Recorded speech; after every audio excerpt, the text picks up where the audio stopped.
Welcome to The Better Life with Dr. Mary Ann Pinkston. Join Dr. Pinkston today as she teaches you how an integrative approach to health, combining holistic and contemporary medical information, can lead you to the better life. And now, here's your host, Dr. Mary Ann Pinkston. Hi, everybody. Dr. Mary Ann Pinkston here, and this is The Better Life with Dr. Pinkston. And I have the pleasure today of having Dr. Warren Lesser from Magna Pharmaceuticals on, who has been so kind and so wonderful, so good to me and good to the show, taking care of us for sure. So, Dr. Lesser, welcome. I know today we are talking about something that is actually perfect for this time of year. We've got a lot of the flus and viruses and common colds, but allergies and all. And this is deeply tied to our immune system. Is that correct? But first of all, welcome in. I'm glad to have you on today. Well, thank you. It's good to be here as always. So, thank you. Yeah, and this is the season now. We're getting into the common cold season. Not too common. Yeah, exactly. And 'tis the season, as they say, as we get closer. I don't know how many days closer to Christmas are we? I don't want to know. I'm not ready. I don't want to know, but we're getting closer anyway. So good. Well, thank you for being on. And so I guess let's get started. I know you've got some slides. You're always wonderful about present. But before we jump in, let me say for our guests here who are on YouTube. So we are represented on Spotify and iTunes, iHeartRadio, and all where most folks really can't see what's going on. But if you jump over to drpbetterlife.com and you choose the YouTube selection, you actually get to see some slides. But not only that, we've got a QR code that is right up in the corner there, where you can go and take a look at the website for Magna Pharmaceuticals and the de novo and all the things that we have talked about in the past. So drpbetterlife.com, you can see all the previous shows, but you can also see that QR code and watch the slides and all. But if not, you'll be well represented. You will be able to hear and understand everything that's going on. So I guess, we're ready. Let's jump right in and do some slides here.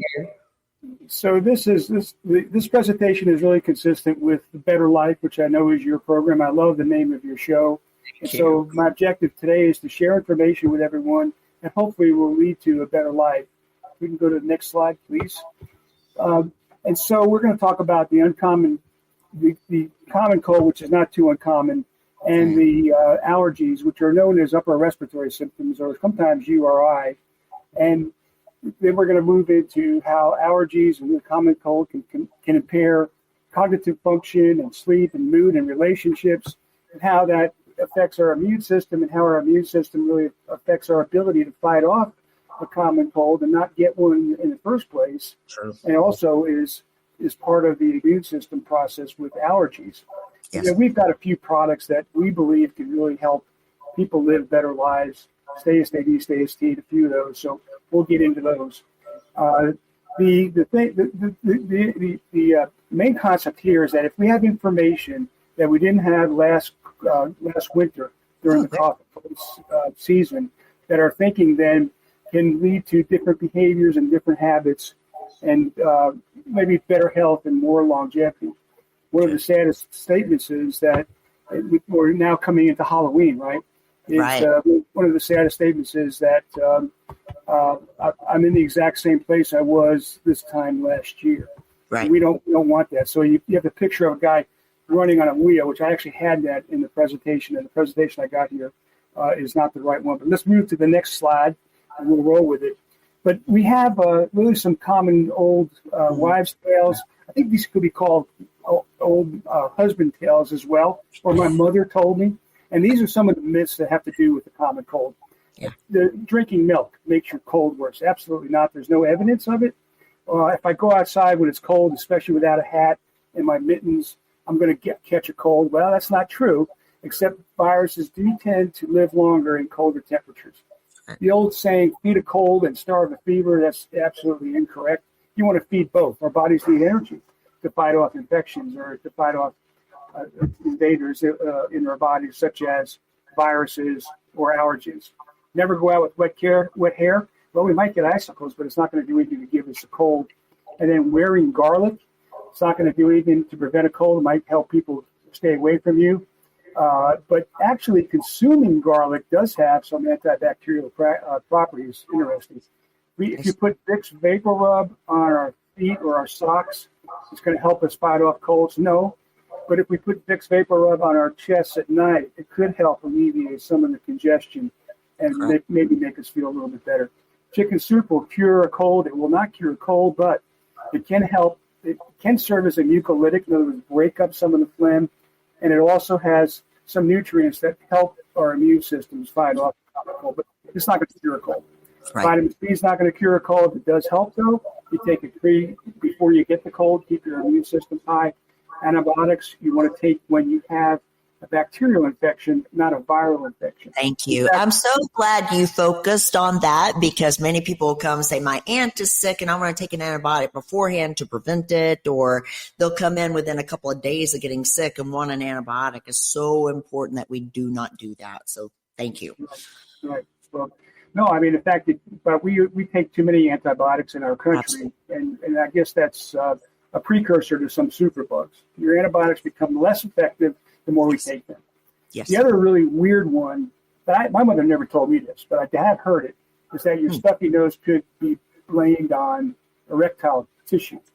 So it's partially true. There is erectile tissue in your nose in a sense that when it becomes vasodilated, in other words, your nasal capillaries become engorged with blood, that leads to a stuffy nose, because you just have more blood and everything up in your around your nose and in your sinuses around your face. So let's go to the next slide. So but some interesting facts to diffuse some of those myths are that a cold can last typically 7 to 10 days. Adults get 2 to 3 colds per year. Children 6 to 8 colds a year. So colds are highly contagious. There's more than 1 billion colds in the United States. And the viruses, like the rhinovirus, for example, can live on a surface for up to 2 days. So if you have a cold and you wipe your nose on your hand and you touch something, you just put a virus on a surface that if somebody else touches that surface, they can get your cold for up to 2 days. Wow. It makes you want to wash your hands a lot more, right? The other thing that's fascinating is that a family, this is a fascinating fact, that if there are 2 or more children in the household, somebody in the household is going to have an upper respiratory condition for more than half the year. And you see that. I mean, and then the colds really happen between September and May. Why is that? That's because when the kids get back to school, it takes a few weeks for the rhinoviruses to really accumulate, when they're putting their fingers in their eyes and their nose and they're all over each other. And then what do the kids do? They take those viruses home to the parents or the grandparents. Yes. So we're the recipients. But there is a physician in San Antonio. In fact, I changed this slide not to identify her, but she stated that, like so many patients out there, and in my practice, my husband and I have been sick all winter. She's talking about last winter, right? Sneezing, coughing, bed, hay fevers. It's gross. Head cold, but so some people they'll stay sick for the entire season. It's really amazing. We can go to the next slide if you like.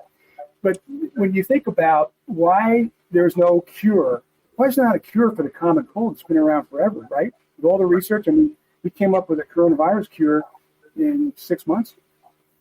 But rhinoviruses, which account for more than 50% of the 200 viruses, are very specific. So to have a vaccine or an antiviral product, you'd have to have it specific for that one virus, right? And with over 200 of them, and then they mutate, they change.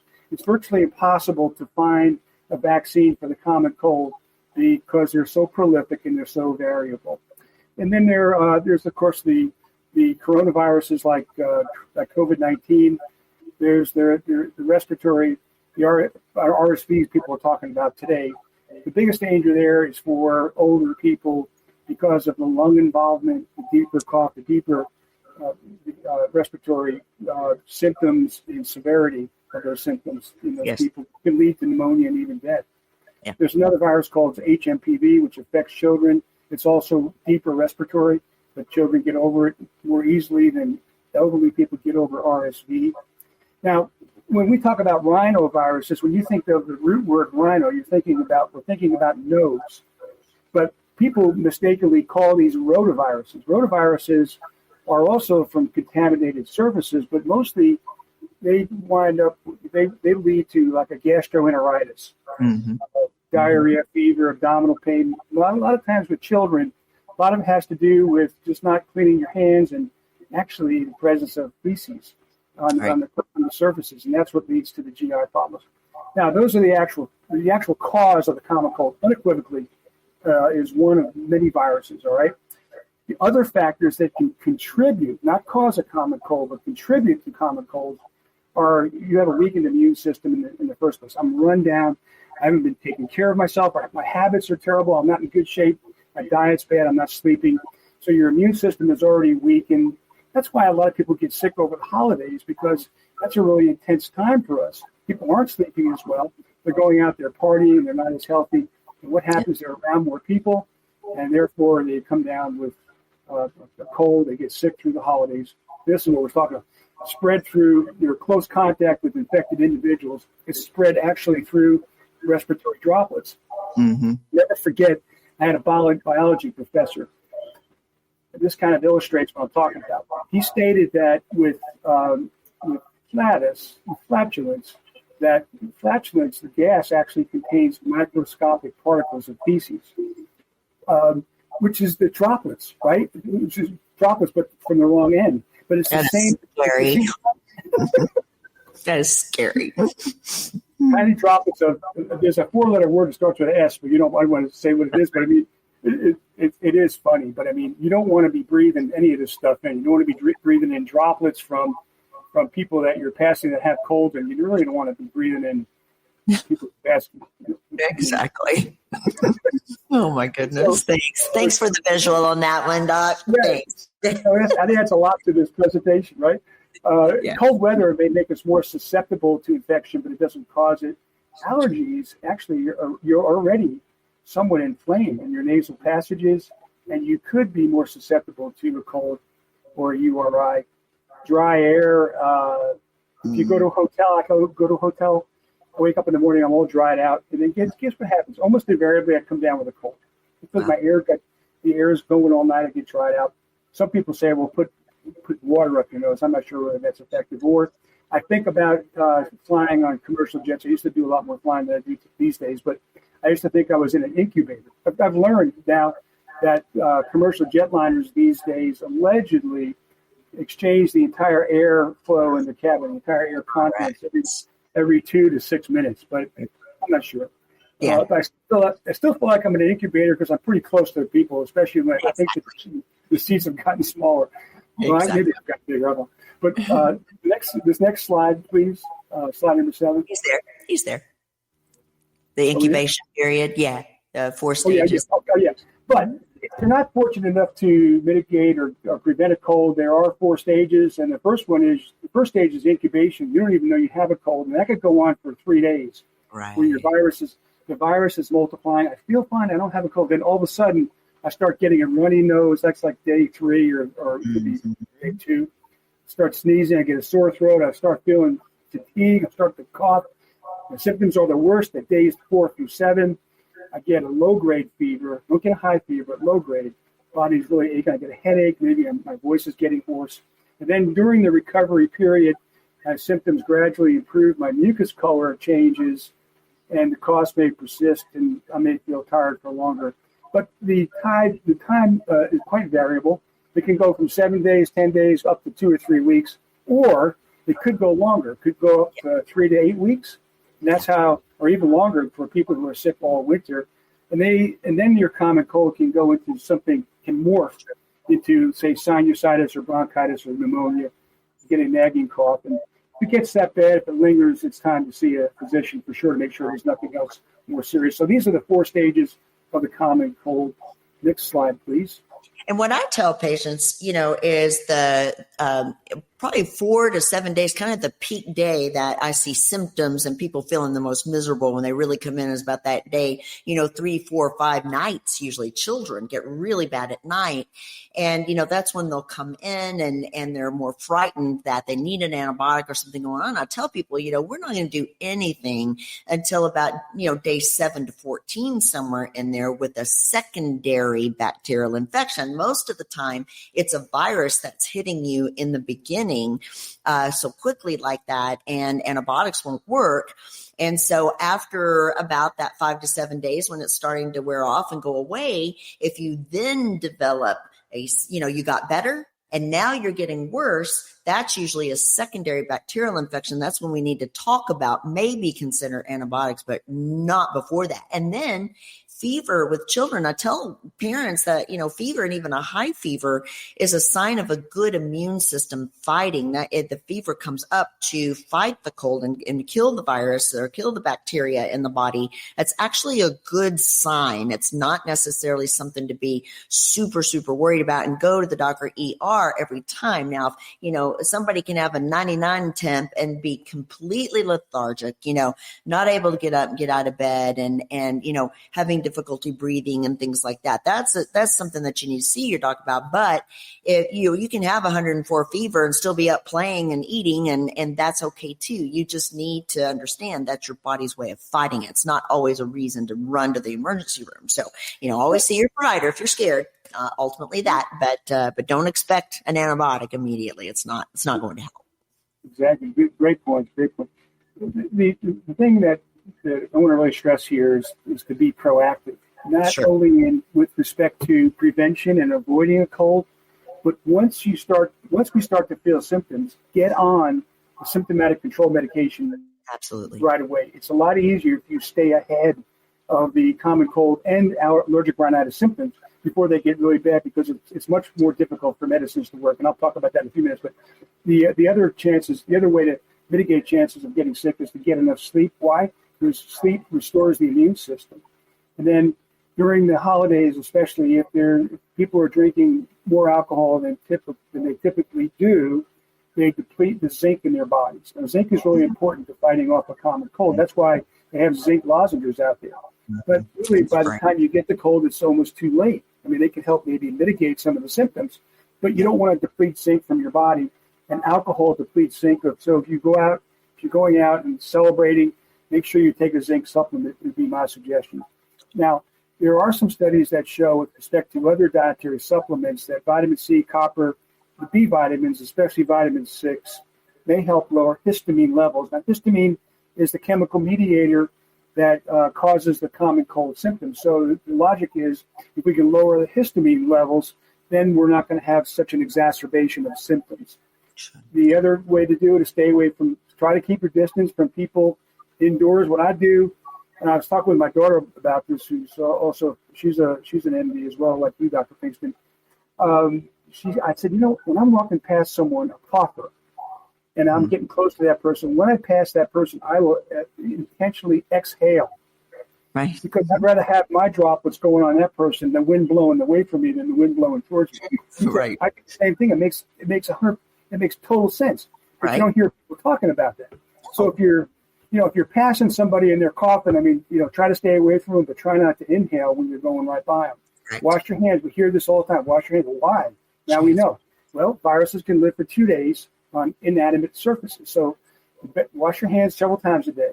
And then keep the hands away from the face, because what happens is we touch something, and then we touch our eyes or our nose, whatever. That's how the viruses get into our body, through our nasal mucosa and through our eyes. Now, there's another really important way to mitigate the chance of getting sick, and that's exercise. Great. And this is not talked about with respect to the common cold, because people don't really think about your immune system being up to snuff, so to speak. But myokines, and Dr. Pinkston, we talked about this a couple of times previously. Mm-hmm. Myokines come when we do resistance training, i.e. mostly weight training. Right. And the myokines are released from muscles, and they facilitate the communication among our organs, our brain, our fat tissue, bone, liver, gut, pancreas, our capillaries, our skin, and within the muscle itself. And myokines, when they're released after exercise, they improve our cognition. That's why we feel more alert. You can get to the club, you feel like I don't want to get out of the car, and I'm going to make myself get out. You go in, and by the time you come out, you're running around the block. You're feeling so good. Feel better. They improve fat and glucose metabolism, the browning of white fat. So white fat gets brown fat gets gone. That's how it kind of goes. Right. And especially around abdominal adiposity. So this relates to inflammation. Okay, this relates to our immune system. When a person has metabolic syndrome, which includes, it's pre-diabetic mostly, right? So they have higher glucose levels, they have high blood pressure, and they've got the abdomen, a lot of adipose tissue. That's a sign of the fact that your immune system is really not functioning very well. You're not metabolizing your glucose, you're not metabolizing your fats, and you're at a precursor to getting having diabetes or having a stroke or cardiovascular problems down the road. So exercise and resistance training, very important. So you want to go to the next slide, or do you want to? Yes. You want to say something? Okay. So when we transition from speaking about common colds to allergies, okay, a lot of the symptoms are really the same, right? But one of the indicators, and there are some distinct differences between a common cold virus and an allergy antigen called pollen. Those are the causative agents. But there's also another indicator, is the color of our mucus. If our mucus is clear, that's pretty normal. I mean, we always have some discharge. But if it becomes white and cloudy, it may mean we're getting sick. If it's yellow or green, it may mean we have an infection, like you were talking about a few minutes ago. That may mean that, well, you've had the virus and maybe you are getting a bacterial infection. Not always, because it can be yellow or green without a bacterial infection. But it is a possible hint. If it's red or pink or brown, then you're going to maybe have some blood involved. It could be serious or not. But if it's black fungus, and that can be very serious. Black, very hard to treat. It could even be lung cancer. So these mucus colors are indicators, are hints to what kind of condition we have. Do I have a common cold? Do I have allergy? Do I have both? Has one gone into the other, or what? So this can help. But with respect to seasonal allergic rhinitis, there's 330-something million people in our country. 50 million have SA, seasonal allergic rhinitis. I know most states, your allergy seasons are in the spring and the fall. I know in Texas that you have something called cedar fever from cedar trees. It's December. All winter long, yes. And clearly, as opposed to it being a virus, it's basically the allergen. It's weeds, it's grasses, it's trees. Okay, that's where the allergic rhinitis comes from. But what's interesting is that there is a familial or hereditary tendency to this. If both parents have allergies, there's a 70% chance that the child's going to have an allergy. And if one parent has an allergy, there's almost 50%, 48% chance. Now, the other thing that's interesting is that people don't understand that allergies can be serious because they can lead to asthma. That's why when you see an allergist's office or practice, it often says allergy and asthma. They couple them together because they treat them. They're so common, they go together. And the other thing is that allergies are the sixth leading cause of chronic disease. Most of those diseases are upper respiratory. We're talking about chronic. And of course, the classic symptoms of allergic rhinitis short term are nasal, very similar to the common cold, nasal congestion, itching, sneezing, rhinorrhea. But with the common cold, you can put in there a lot more. Now, you can have some aches and malaise with allergic rhinitis, but you're definitely going to get those with the common cold. You don't have any fever with allergic rhinitis. You have a low-grade fever with a common cold, and then maybe the coughing is worse. Of course, you can get hoarseness with the allergic rhinitis, but that's more of a classic symptom of common. Yeah. And then posterior rhinorrhea. Now, what's rhinorrhea? Well, it's your nose, or rhea means runny.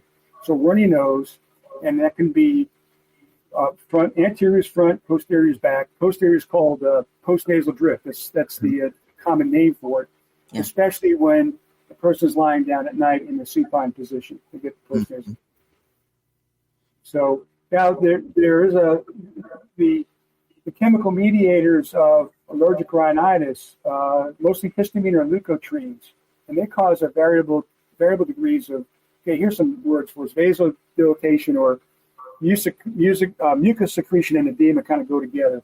And when you think about the 5 signs and symptoms of inflammation, they correlate perfectly with the allergic rhinitis inflammatory cascade. Because when you think about vasodilation, if I sprain my finger, a little example, what am I going to get? I'm going to get heat, redness, swelling, pain, loss of function. So if I get a cold, so in my sprained finger, I'm going to have a hotter finger, I'm going to have a red finger, it's going to be swollen, loss of function, right, and pain. But in the nose, you think about allergic rhinitis or the common cold, heat, when I touch my nose, if I have a common cold, it's warmer. It's red because I have more blood present there, right? Heat, redness, pain. It feels bad. It might be more sensitive because my nerve endings are sensitized. Swelling, my nose is bigger because you have more fluid up there. And of course, it's running. And then loss of function, well, I can't smell anything. I can't taste as well either because I have all this drainage, right? And I can't breathe as well. So, but what's interesting, particularly with allergic rhinitis, is that when we're first exposed to the pollen, we don't really have a reaction because it takes time for our immune systems to, in a sense, go wrong. We've talked about autoimmune diseases before, like, for example, rheumatoid arthritis or Crohn's disease or cystic fibrosis, some of these, where your body it makes a mistake, your immune system makes a mistake, and you actually live with a systemic inflammation state. Well, what happens with allergic rhinitis is something similar, that the pollen comes in, your body reacts by trying to clean it up. It makes antibodies, but the more and more we're exposed to the same antigen, the same pollen, the worse our symptoms become. And that's something called priming. That's unique. That doesn't apply to the common cold, just to allergic rhinitis. Yeah. Okay. You have the next slide, please. So, I mean, typically I just want to say that here, that with early phases, we talk about the classic symptoms, but with the later phase, which may not be that long, like later the same day or the next day, that with people with allergies, they start to maybe feel really some malaise and fatigue, and it can lead to neurocognitive deficits. Now, when you go to an allergist, they'll do an antibody test, basically to test for what are you allergic to specifically. So once they can identify that, then they can give you allergy shots to desensitize or desynthesize your body to that allergen, and hopefully you work out through your allergic response. But neurocognitive deficits is really interesting. If you could go to the next slide. If you feel like this guy looks, then you can really understand what neurocognitive deficit is. I mean, you're so stuffed up, you're so uncomfortable that you can't think clearly, you don't remember as well, you don't feel like doing anything. And unfortunately, the people who have severe allergies do suffer. And then the other problem you've got, if you have posterior rhinorrhea and you've got a tickly cough and your sleep is disrupted, well, the next day you're pretty miserable. So your productivity index goes way down. And so we talked about sleep being one of the mitigating factors in trying to either ward off a cold or have an early bout or an early victory with a cold.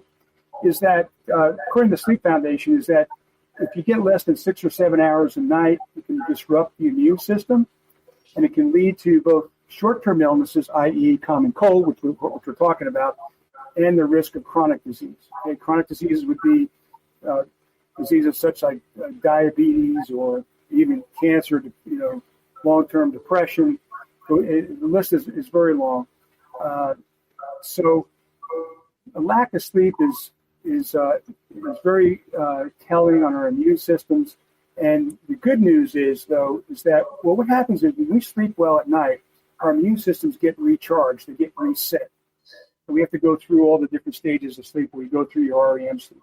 But if you don't get the 6 or 7 hours a night, your immune system does not reset, and you're basically learning to live on less sleep. But that doesn't mean your immune system, just because you learn to live with less sleep and function, doesn't mean your immune system learns to live with less sleep and immune function. You're run down and you don't even know it. So this is why the long-term diseases, chronic diseases come about. One reason is when we have a chronic habit of not sleeping enough. Very important. Yeah, very. If we go on to the next one, the other thing is about allergies or the common cold. When you think about it, you're not only having these symptoms where you feel bad, but because you don't have enough sleep, your actual relationships are home. Maybe your marriage is affected. Especially if you have 4 days of grip and you're keeping your partner awake. But you become irritable. You don't have the energy. You're maybe somebody's getting on you because you're not productive enough. you got a different tone of voice because you don't feel good. So rather than say, honey, would you please, help me with the dishes or take out the trash? Why don't you do something? Why don't you take out the trash? Exactly. Our tone of voice is completely because we're tired. We don't feel sleep. We don't feel well. We don't get enough sleep. So it affects our mood and our relationships. But sleep hygiene is really important. These are the things that we've talked about before. I don't need to go through all these again, but certain drugs can keep us awake. Caffeinated drinks, we want to keep those away. And antidepressants even can suppress REM sleep. Heavy smokers, they have reduced amounts of REM, tend to wake up after 3 or 4 hours with nicotine withdrawal. Alcohol, the nightcap, it helps people fall asleep, but into a light sleep that robs them of the restorative REM sleep. True. And then, of course, if you sleep in a hot bedroom, maybe some people like that, but cooler rooms, it's proven by the Sleep Foundation, do facilitate a sound sleep. I like myself like 65 degrees. But so those are some of the factors. And then when we go into, if we are unfortunate enough to develop a common cold, we're going back to a cold for just a minute. We're thinking about these treatments, which also apply in some respect to allergic rhinitis. If your nose is clogged up, then you want to think about getting on a decongestant right away, soon. Or don't wait several days. Once you start getting congested, then go ahead and get on a decongestant, mostly pseudoephedrine. Get on an antihistamine as well if you've got drainage or if you have sneezing, right? Mucolytics are expected to use when you're getting the chest congestion. You want to loosen up that phlegm and bring it up. You don't want it staying in your chest or going down lower into your bronchioles or even into your lungs. You want to use the milder pain medication, acetaminophen, ibuprofen, to alleviate your headaches, maybe your body aches, sore throats, etc. And then antitussives, there are two kinds. There are peripheral antitussives, or essentially, we'll talk about that in a few minutes, a little more. Now, we already talked about antibiotics and antivirals. If there's a specific antiviral for a virus, like the pneumonia virus, I think they've got a pretty effective vaccine for that now. But that's not an antiviral, but there is an antiviral for COVID-19 where it works actually against the virus. But the antibiotics you want to reserve for when you have true bacterial infection. Leukotriene, there's a brand out there called Singular. I'm not bad-mouthing Singular at all. We do work on leukotrienes and not histamine. Histamine seems to be the primary chemical mediator in both of these conditions, the common cold and the rhinitis. Corticosteroid sprays can help short-term, not recommended long-term because of more side effects and possible suppression of the immune system. And then you've got your homeopathic medicines. We talked about chicken soup, zinc, C and B vitamins, vitamin D3, echinacea. There's probably a very long list of homeopathic. Sure. Regarding decongestants, there's two approved on the market. One is phenylephrine. The old brand out there is, I don't even know if it's still out there, it's called neosynephrine. You spray it up in your nose. It's a nasal spray. I think it's more Afrin now is kind of the famous one, but yeah, the neosynephrine is the old one I remember. Maybe they don't. Maybe it's just available generic. Yeah. But that had a rebound congestion because it was so severe that once the medicine wore off, you'd get worse. But really, the decongestant of choice, really the only one is pseudoephedrine, abbreviated PSE. There's a lot of physicians that say, I'm not going to prescribe PSE because it raises blood pressure. But did a meta-analysis literature search, 24 randomized placebo-controlled trials, and really what it showed is that PSE in various doses only raises systolic blood pressure by around 1 to 3 millimeters per mercury, and it affects heart rate somewhere between 2 and 5 beats per minute. So it does have an effect. For someone who's got high blood pressure, you probably want to stay away from pseudoephedrine.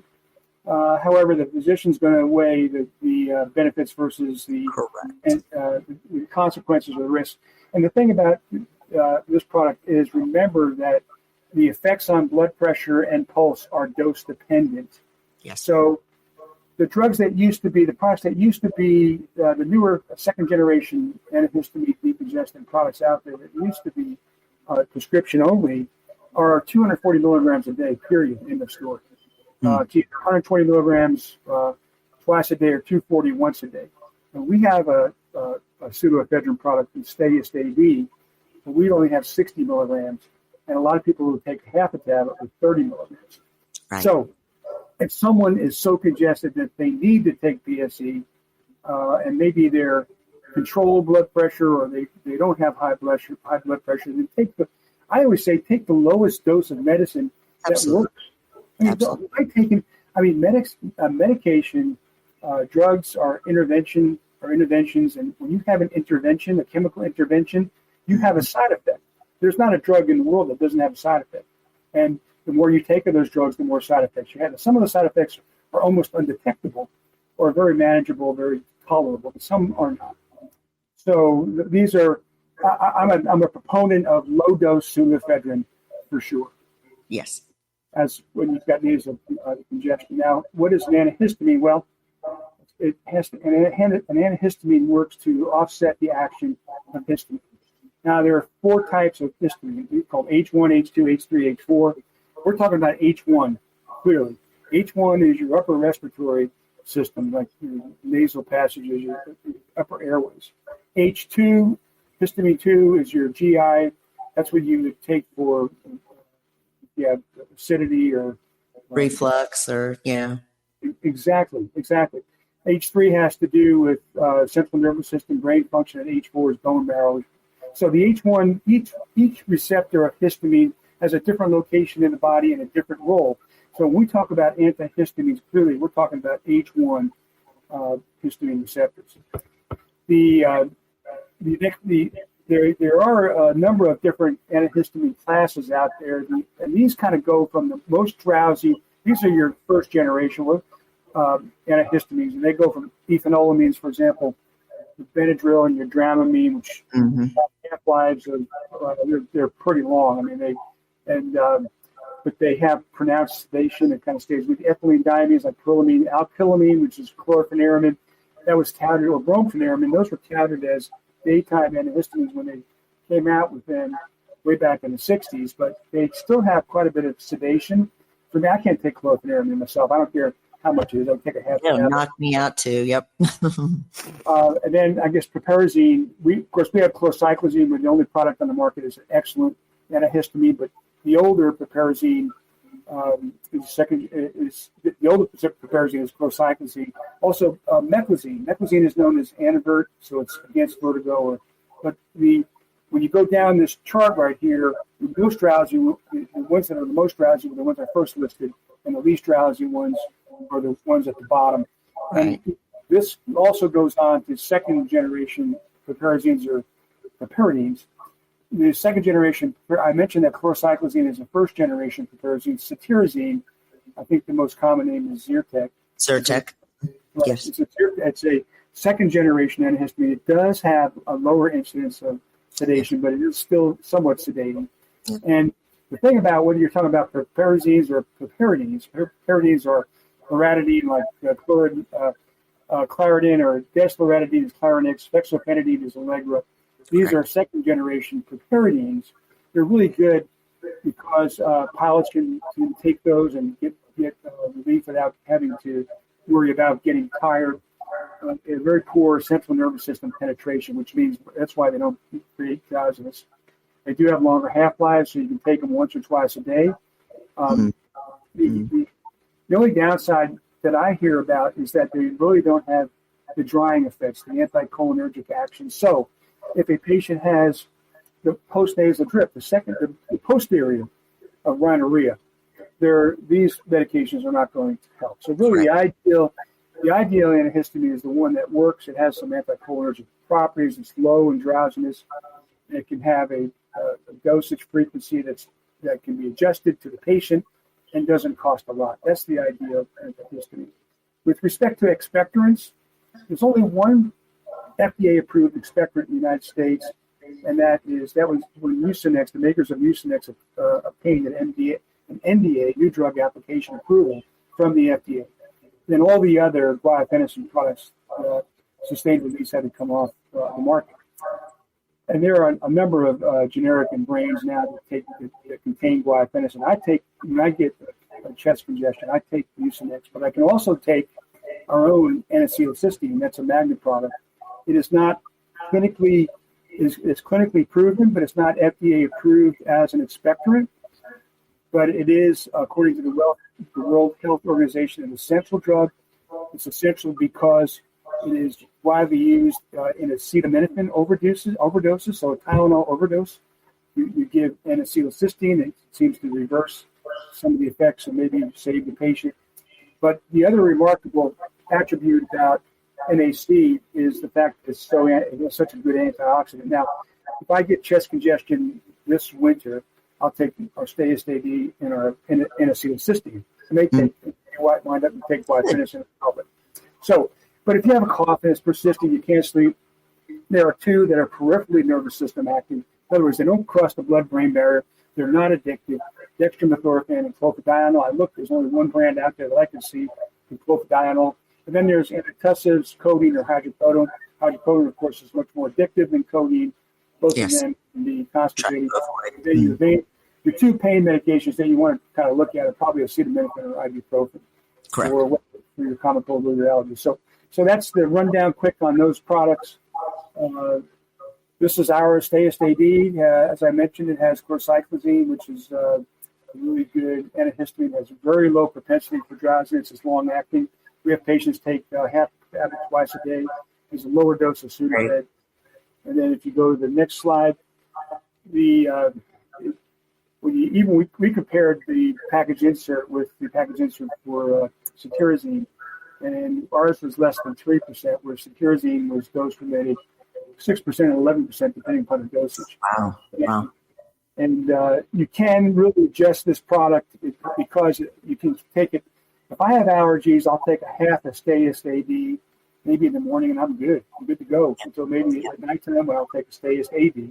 That's a nighttime version.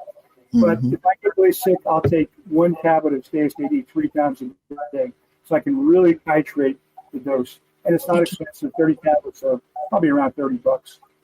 So now the key factor about Stay-S-Day-D and some of the first generation is that we had a patient, actually here in Louisville, there's a notable allergist that said my most difficult patient to treat is one who has refractory posterior rhinorrhea. I don't have anything that can dry that except your product. We don't know about Stay-S-Day-D. So for those people who are listening who can't sleep at night because they have a cough, Stay-S-Day-D is a good one.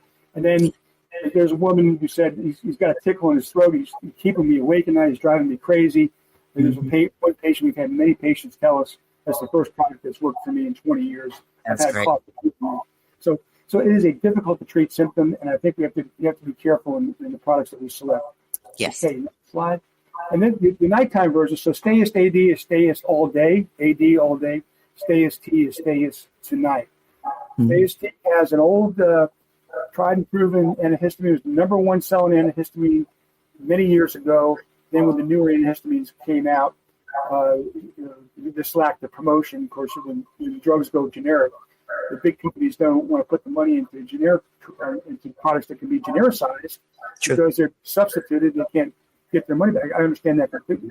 So Stay-S-T, and there was an article not too long ago in the Journal of Clinical Pharmacology in 2021 that talked about a double-blind study where they compared tropoladine, which is the ingredient in Stay-S-T, with placebo. And they found that patients fell asleep more quickly, they slept through the night, and they woke up more refreshed than the patients on placebo. Now, the key here, if you go to the next slide, is the fact, I guess maybe the next one after this, I'm sorry, is that, well, a lot of insomnia drugs have very long half-lives. But if we go to the next slide, you can see that Stay-S-T only has a half-life of about 3 hours. And you compare it with some of the other histamines, they're much longer, 9 hours, 13 hours are not uncommon. The issue there is that, well, people say it's a half-life. It's got a half-life of 9 hours. It's out of my system in 9 hours. No, that's not right. No. That means that if the half-life is 9 hours, if you took 10 milligrams and you still got 5 milligrams that's not been metabolized at your 9th hour. And at your next 9th hour, you still have 2.5 milligrams. So your blood level drops by 1/2 at each interval of that T1/2 of the half-life. So that's the reason that a 3-hour half-life product is pretty good, because that means it's going to help you sleep, help you fall asleep, And then when you wake up the next day, you're not going to have the drowsiness that you don't want. STAST, because it's a relatively new product, it's only available online at magnaweb.com. We sell it for $10 for 30 tablets. So if you take and one, the QR code that's up in the corner up there. So yeah, you can get that easily. when I think about it, $10 for 30 tablets, right? They're paying 30 cents a night for a good night's sleep. But the thing about it is the night's sleep that we mentioned earlier is that if you don't get a good night's sleep, it really affects your body's immune system. Correct. And if I have systemic inflammation, then I'm more susceptible to other conditions like the common cold. Correct. My body's already compromised. My immune system's already compromised. So when I'm exposed to a rhinovirus, I'm going to have less chance of fighting it off. Correct. And I think that our own habits that we choose sometimes, Yeah. whatever we're taking, if we're taking drugs, they're really bad habits, that affects our systemic immune system, the health of that, which is what these are our own choices. Yes. So the next slide we're talking about when you have systemic inflammation, you have excess reactive oxygen species from the kind of agents that we bring into our bodies that are that cause that lead to basically oxidative deficiency, right? Yes. And then aging is accelerated by ROS production. So when we have more ROS, our aging goes faster. Also, methionine to homocysteine was very big. We talked about that. That if you don't metabolize your homocysteine to cysteine, what's going to happen is you're going to have more systemic chronic inflammation, and you're especially relating to the glutathione, which is the most important scavenger. Correct. But glutathione is important to the entire health of our immune system. Yes. So glutathione and really the reactive oxygen species substances, you want to try to reduce those. So the products we have to augment to help our immune system are Nufola.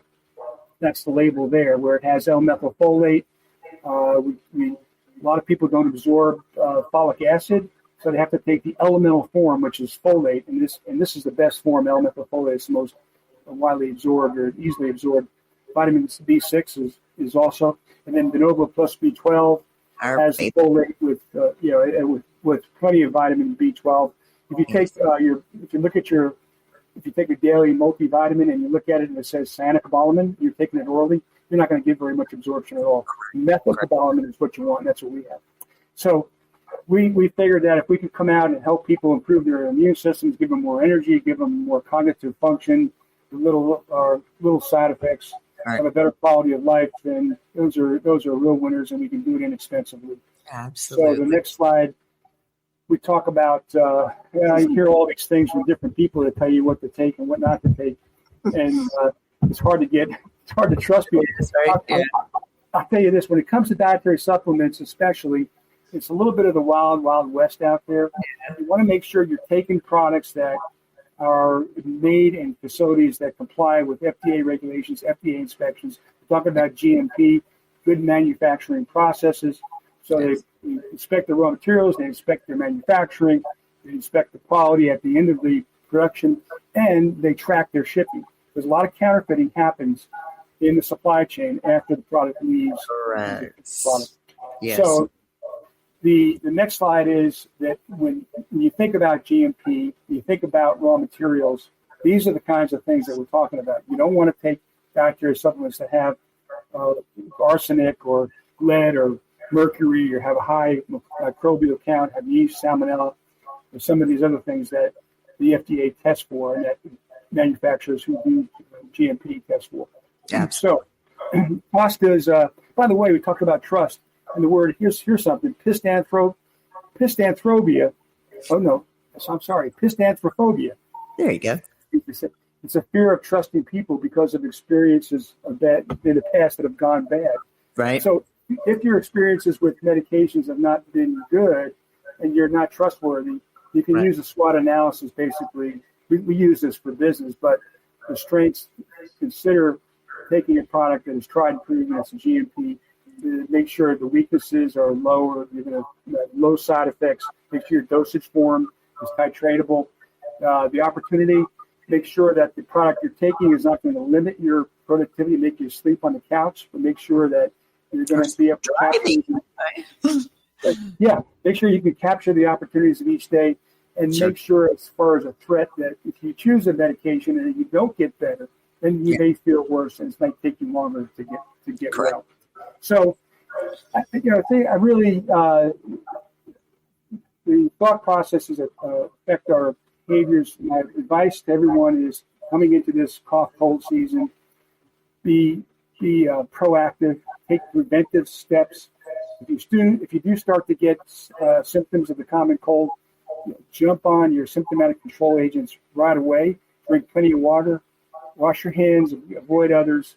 Make sure you get plenty of exercise, you're getting plenty of sleep, eat a healthy, balanced diet with enough B vitamins, zinc, vitamin C, vitamin D3. Echinacea, I found for myself, that when I get a chest cold, it really does help boost my immune system. Chicken soup is not only good for the soul, but it is good for the cold. Good sleep hygiene, stay as tea can be a real helper in this regard. And I think on the safe side, make sure that you are cognizant of your homocysteine levels and your reactive oxygen species levels. I'm talking about the antioxidants that you're taking into your body. Beautiful. Help bring the foreign agents that we intake. Yes. Free radicals. The free radicals everybody's talking about. Exactly. And Dr. Lesser, thank you so much. This is a great review of the common cold and immune system and things that you can do. And I appreciate you so much. And I really feel it's important people understand. They can go to magnaweb.com, which you can find on drpbetterlife.com, and hit directly, or just hit the QR code that's up in the corner there, and look over your great products. You've been with us for a couple of years now and have been a strong supporter. I appreciate you. But the only reason we do align is because you care about your consumers out there and the people who are looking to improve their life and get that better life. So magnaweb.com and drpbetterlife.com. We've got our previous shows, as you mentioned, talking about the de novo and all. We'll run your commercial at the end here. I want to make sure that we were able to get everything in for you today. But any last thoughts before we check out? It's fun. It's always good to see you, talk with you and your listeners. And hopefully the information that presented today is going to be helpful to keep people more healthy coming into this winter season. Absolutely, always. And I appreciate that so much. So I hope everybody has a wonderful week. Please take care of each other out there. We will see you next time. Thank you. You've been enjoying The Better Life with Dr. Mary Ann Pinkston. For more information, go to drpthebetterlife.com. That's drpthebetterlife.com. And listen next week for The Better Life with Dr. Pinkston.